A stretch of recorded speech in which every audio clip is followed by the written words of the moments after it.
importante, viernes de salud, y qué personalidad más importante que la doctora Evangelina Soler, neumóloga. Ojo, mi neumóloga. A mí me dio COVID, a mí me dio COVID estando fuera y ella me sanó vía el chat, vía WhatsApp. Ella me sanó. y yo asustado porque yo decía, bueno, con mi edad y mis problemas mórbiles, mis morbilidades, yo me asusté, pero la doctora me...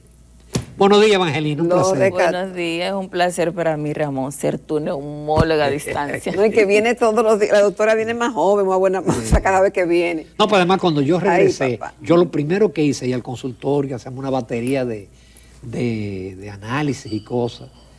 Doctora, parece que estamos en un pico de enfermedades respiratorias.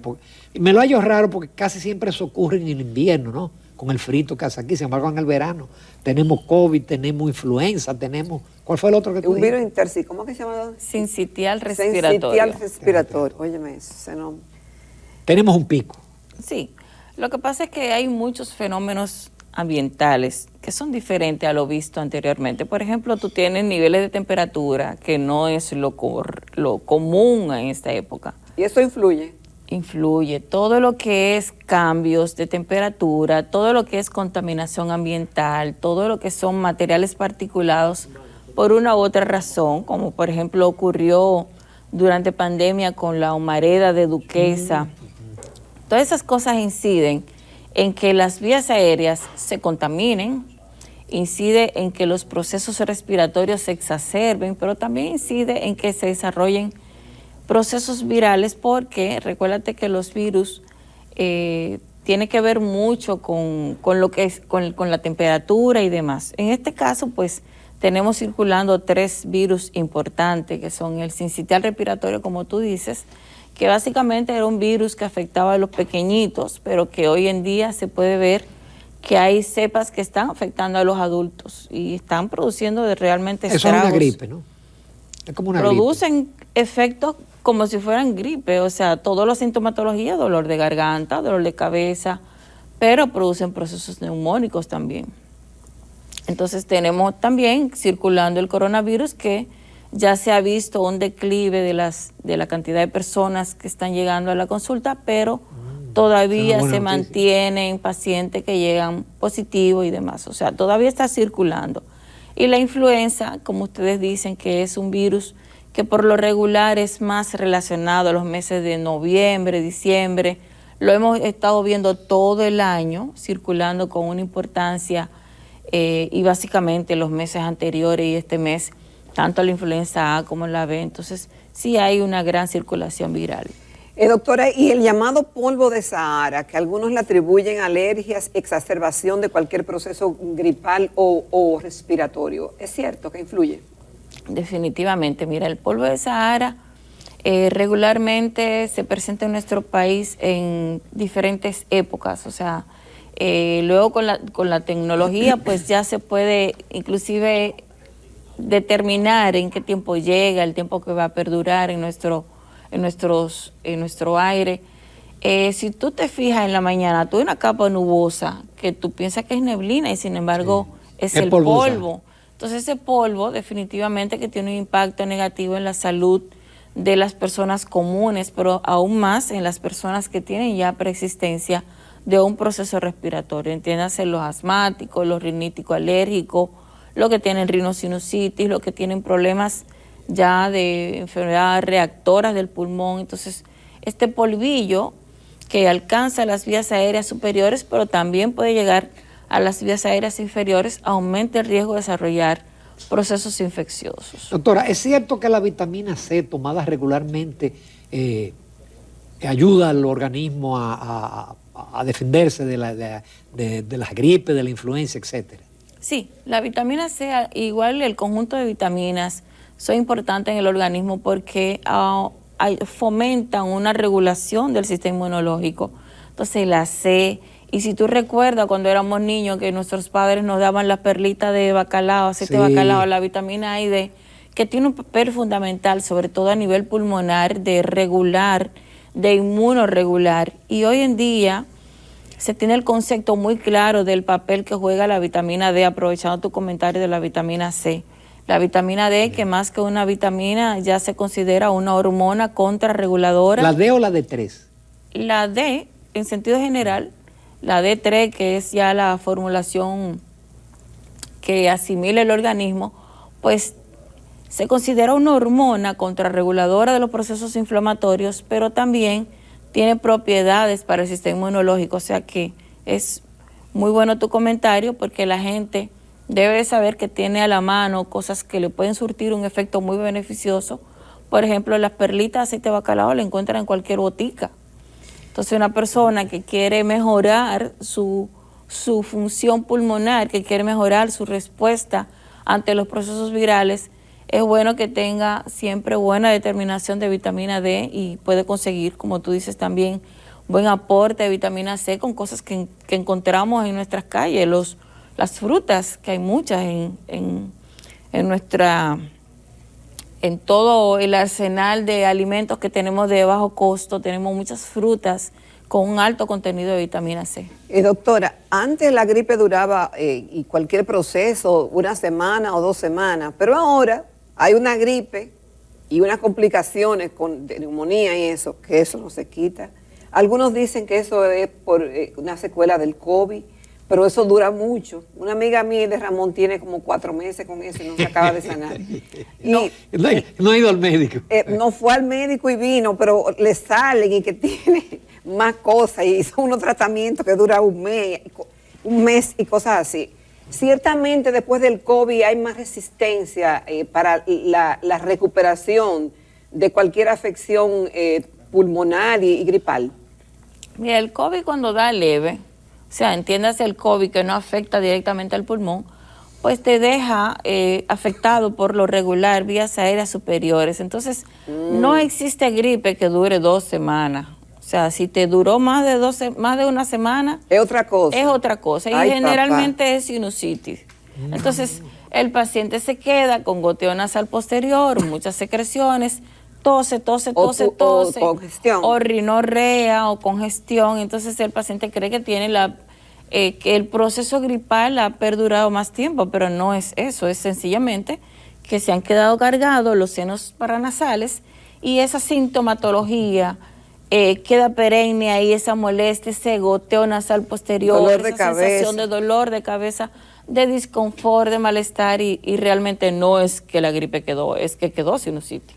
Doctora, usted habló de influenza A y influenza B, y hay vacuna contra la influenza. Por ejemplo, yo me vacuno todos los años. ¿Qué garantía tiene la vacuna y cuál es la diferencia entre influenza A e influenza B? Mira, la influenza tiene 4 serotipos importantes. El virus de la influenza. Entonces, esos serotipos, lo más frecuente que circulan son la A y la B. De la A tú puedes tener subserotipos, subvariantes, igual de la B también. Entonces, cuando tú te vacunas, se entiende que te estás vacunando sobre el conjunto de las influencias.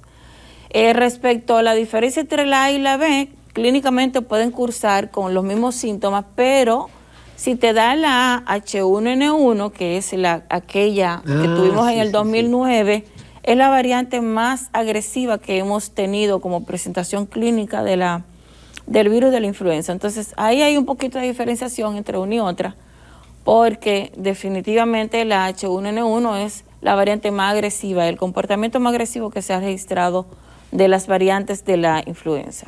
Doctora, cuando uno le da una gripe y como que pasan 2 días, 3 días y la cosa no mejora, hay que ir al médico, hay que ir donde un neumólogo, un especialista, y qué implicaciones podría tener no hacerlo. Mira, yo siempre digo, una simple gripe, un simple estado catarral, un simple resfriado, si te da y te da fiebre y te deshidrata, te puede llevar a complicaciones mayores, dependiendo de tus factores de riesgo. Por ejemplo, un niño, los países se determina su salubridad básicamente por la tasa de mortalidad infantil. Y una de las cosas que hace que más mueran niños son precisamente los procesos respiratorios. Y dentro de los procesos respiratorios, lo que más lleva a esa tasa de mortalidad es la deshidratación. Oye, un simple síntoma como la fiebre puede deshidratar, y esa deshidratación hace que todo el conjunto orgánico se vea severamente afectado. Entonces, extrapolamos eso a una edad extrema, a los envejecientes, y tenemos un envejeciente que además es hipertenso, que además tiene una función renal debilitada, que además tiene otros procesos debilitantes, y tú le sumas que le aumentó la fiebre, que se deshidrató, y ese adulto mayor puede llegar a ser ingresado por una descompensación cardíaca o puede llegar a ser ingresado por una descompensación renal. O sea, que un simple síntoma como la fiebre puede ser el detonante de que tú tengas un proceso que te lleve a un curso catastrófico, un curso fatal como la muerte. O sea, simplemente el hecho de tener una gripecita con una deshidratación, o sea, la deshidratación per se ya es un factor. O sea, que una persona que tiene un proceso respiratorio y tiene factores de riesgo, si se deshidrata, ya tiene una posible complicación. Entonces es importante que acuda al médico desde que tú tienes fiebre y una fiebre que persiste y que tú sientes un estado de debilidad importante en tu cuerpo, debe de acudir al médico, aunque tú seas joven, aunque estés sano y aún más si tienes factores de riesgo. Doctora, para la hidratación, pues yo recuerdo cuando me dio COVID, usted me dijo hidrátese, y yo compré un producto que yo pensaba que era para hidratar y no es para hidratar, y cuando le dije yo estoy tomando tal cosa, usted me dijo no, usted tiene que tomar lo otro. ¿Qué se debe hacer? Porque uno dice, bueno, tome agua, porque tomar agua a veces no es tan agradable. No solo es que no es tan agradable, Ramón, has tocado un tema que pocos manejamos y que poco conocemos, pero el agua que tomamos, por lo menos en nuestro país, es un agua que no tiene electrolitos. Vacía, sí. Entonces es un agua, tú que haces tanto ejercicio, por ejemplo, tú haces mucho ejercicio, consume electrolitos, sudas, pierde aún más electrolito, te tomas 1 litro de agua y entonces ¿qué tú haces? Tú diluyes los electrolitos que tienen tus músculos. Entonces en vez de estás haciendo bien a tu cuerpo, estás haciendo mal a tu cuerpo. Y hay teorías ahí de que los procesos que se dan del tejido conectivo, sobre todo de mujeres, es básicamente por ese hecho de que la gente en nuestro país no se hidrata.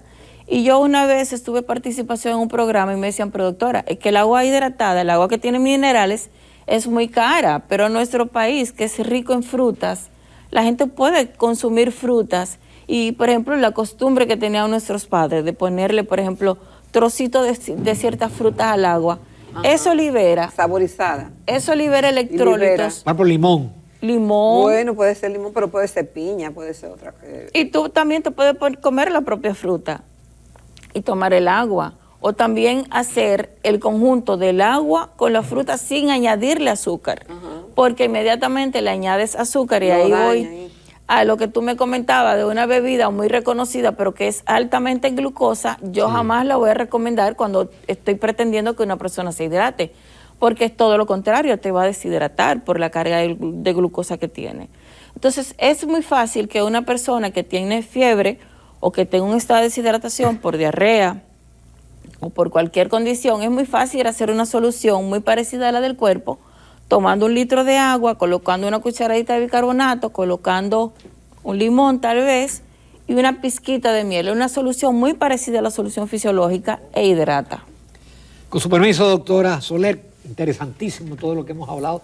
¿Y ahora qué falta? Volvemos en unos minutos.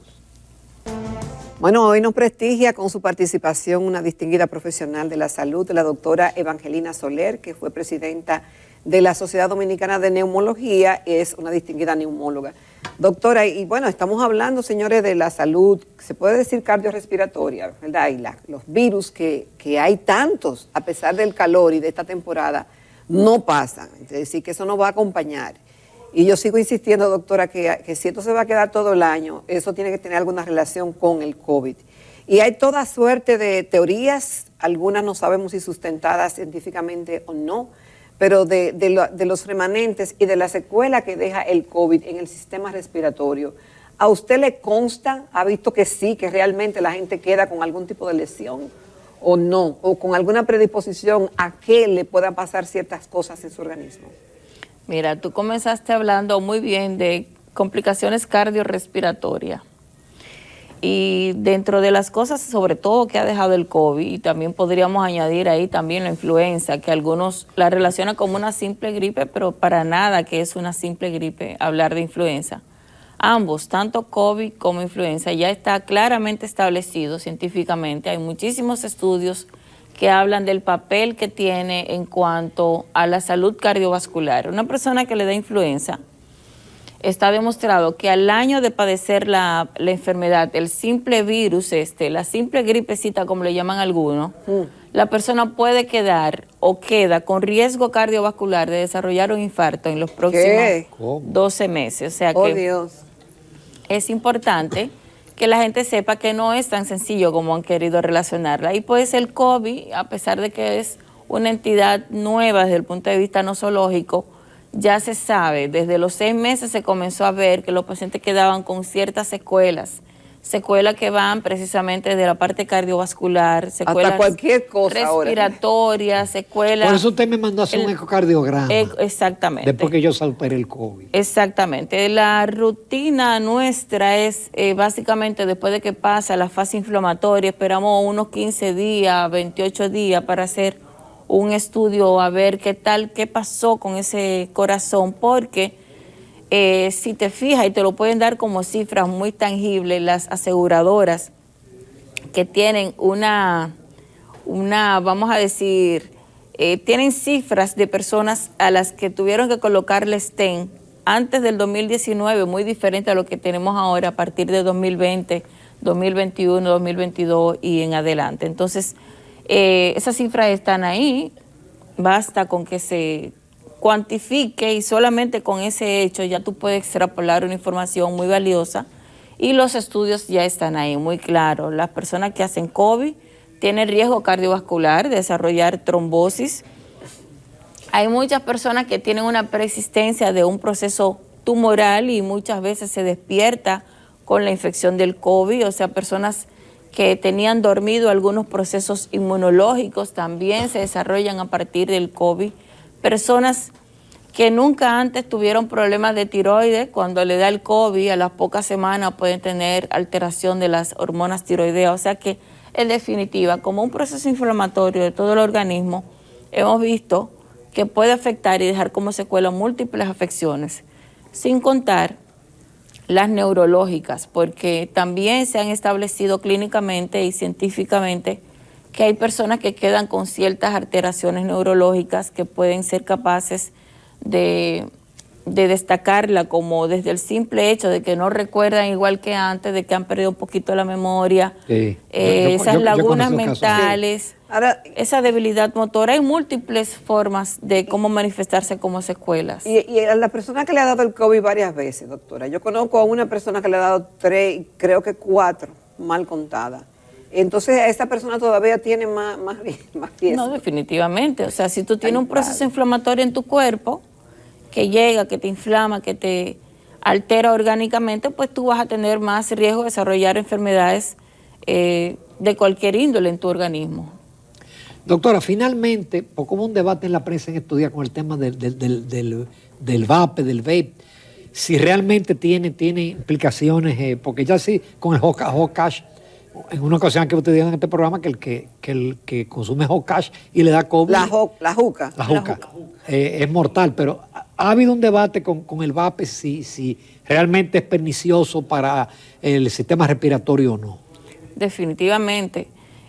Como es una modalidad relativamente nueva, aún no hay como un desarrollo de todo lo que está produciendo, pero las literaturas ya están destacando que está relacionado con múltiples afecciones que van desde los ojos, las vías aéreas superiores, las vías aéreas inferiores, pero más allá de ello, se ha visto alteraciones cardiovasculares, se ha visto también formación de células cancerígenas, alteración en el propio aparato pulmonar, o sea, daño irreversible por todos los componentes, no solamente la nicotina que contiene, sino también el efecto que produce el calentarse ese líquido, el efecto que produce las sustancias que tiene el propio sistema de vapeo, o sea, todo un conjunto de elementos nocivos que llegan a la salud del cuerpo, no tan solo el pulmón, reitero, sino también la boca, las vías aéreas superiores, las cuerdas vocales, los ojos,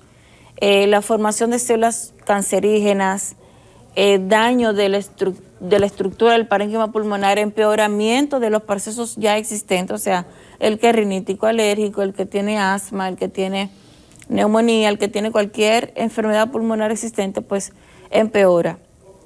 Y está relacionado con trastornos cardiovasculares como taquicardia, desregulación cardíaca, asociado también a las lesiones del endocardio. O sea, hay múltiples cosas ya que se están relacionadas con el vapeo. Qué bueno que escuchen eso los jóvenes, porque esa es la modalidad de los jóvenes y de algunos viejos, que sustituyen el cigarrillo por el vape. Doctora, solo nos resta agradecer en todo lo que vale su participación, sus consejos son interesantes. La doctora tiene su consultorio ahí en Corazones Unidos, en el edificio de consultorio.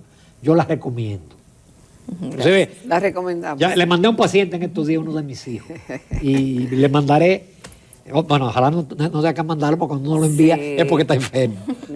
Pero muchísimas gracias, doctora. Siempre a la orden, Ramón. Bueno, encantada, doctora. Gracias por la invitación. Siempre. Nos vamos a comerciales. En el próximo segmento vamos a hablar de los usuarios de los servicios financieros y cómo pueden protegerse o defenderse o aprender de muchísimas cosas. Aquí está